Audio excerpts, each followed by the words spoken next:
Hi everyone, in this new tutorial I will guide you how to put multiple columns under a single row easily. So here you can see that I have 8 columns and however I have one row, and when you move your cursor to the along the columns, so you will see that the merge and combine data from several columns into a single row. So how you can do that? It's pretty simple and easy.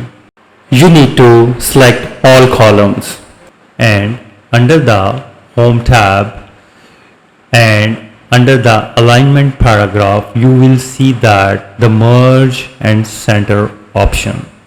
You just need to click that and that's all. You can see that now the all 8 columns are under one row.